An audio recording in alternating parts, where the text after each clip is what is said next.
Abrimos nuestro capítulo internacional. Ya está el capitán aquí, Pedro Brigger. Estamos, Pedro, ¿no? Sí, por supuesto. Abrimos el juego. Por supuesto, estaba recordando a Monseñor Oscar Romero, justamente hablando de la parroquia, asesinado el 24 de marzo de 1980 en El Salvador.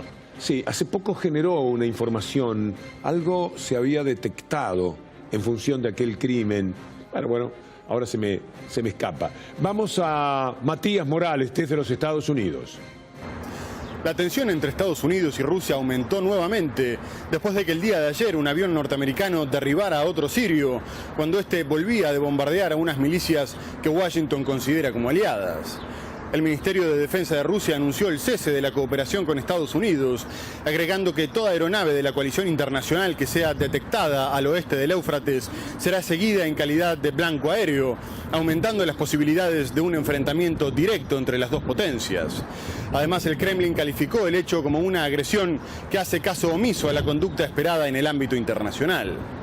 Por otro lado, un nuevo conflicto entre Corea del Norte y Estados Unidos tuvo lugar el día de ayer, cuando el gobierno de Pyongyang denunció que sus diplomáticos fueron atacados en el aeropuerto John Fitzgerald Kennedy de la ciudad de Nueva York, después de participar en una reunión en las Naciones Unidas.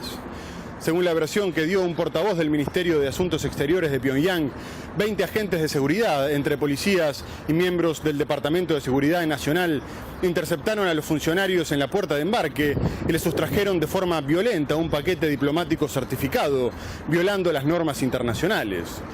Los asiáticos, que calificaron el hecho como una provocación atroz e ilegal, pidieron que se reconsidere seriamente si Nueva York debe seguir siendo la sede de las Naciones Unidas, al quedar demostrado, según dijeron, que Estados Unidos es un Estado mafioso criminal. Matías, muchas gracias.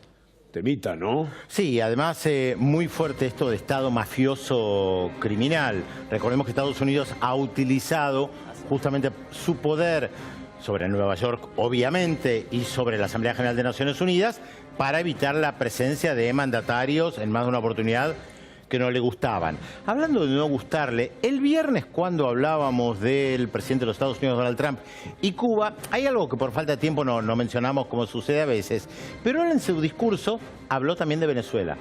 No es casual. Ahora se está realizando una cumbre de la OEA en Cancún para tratar el tema Venezuela. La idea del secretario general Luis Almagro de Estados Unidos y algunos países afines es aislar aún más a Venezuela y rechazar la convocatoria de la Asamblea Constituyente. Yo estuve mirando, Víctor Hugo, gran parte de la Asamblea de la OEA en vivo y en directo, muchos tecnicismos, son batallas pequeñas para ver si hay un documento que dice algo, si alguien lo firmó, no lo firmó, lo trajo, no lo trajo. Muy clara la canciller de Ecuador, María Fernanda Espinosa, criticando algunas de las modalidades. Por ahora se le dificulta a Estados Unidos y al secretario general Luis Almagro de condenar a Venezuela, incluso en la OEA. ¿Algo de Cuba tenemos? No, de Cuba, en realidad, la respuesta del gobierno cubano. Nosotros el viernes a la noche analizábamos lo que había dicho el presidente de los Estados Unidos respecto de Cuba. El gobierno de Cuba lamenta la decisión de los Estados Unidos, lamenta volver a ese clima de la Guerra Fría, a ese discurso tan hostil respecto de Cuba. Un par de líneas sobre el Brexit. Sí, sin lugar a dudas, importante, porque hoy comenzaron las negociaciones y este debate que hay, que Marcelo justo nos comentaba el viernes desde Londres. ¿Es un Brexit pacífico, suave, o es más revulsivo y un poco más violento? Esta es la tensión. Algunos insisten que frente a la debilidad de la primera ministra Theresa May hay que ir a un Brexit más suave. ¿Cuál es uno de los problemas, Víctor Hugo? Están aumentando los precios de los productos dentro del Reino Unido, de productos alimenticios, café, chocolates, tortas, todo tipo de productos, y algunos de los empresarios británicos dicen, y esto es consecuencia del Brexit, nos alejamos de la Unión Europea. Esto también es complicado porque no aumentan todos los días los precios en el Reino Unido y esto está pasando.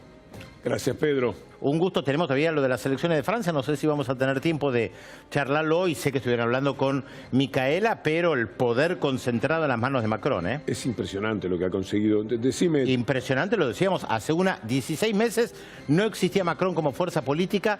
Hoy tiene el poder absoluto. Un ministro interesante. Un ministro interesante, pero un dato, cuidado. votó apenas el 44% de los inscriptos. Si uno desmenuza la votación, Macron tuvo apenas el 16% de los votantes que lo apoyaron. Pero, como se dice en política, a llorar a la iglesia. Tiene el poder absoluto y la mayoría en la Asamblea Nacional. También debe haber un cierto cansancio de la democracia, Del sistema de partidos políticos. Una incredulidad grande la que genera la democracia. La gente dice, votás, y después te gana alguien que ni podés imaginar. Yo lo traslado siempre a la Argentina. Por ¿Quién supuesto. votó? El gobierno de Clarín o de Techino, de las corporaciones. La gente creyó que votaba a alguien. No, vota de una manera tal que finalmente cuando vos mirás la democracia decís, esto es un poco desconsolador. Y los partidos y sus crisis y todo lo demás determina la aparición de personajes como Macron.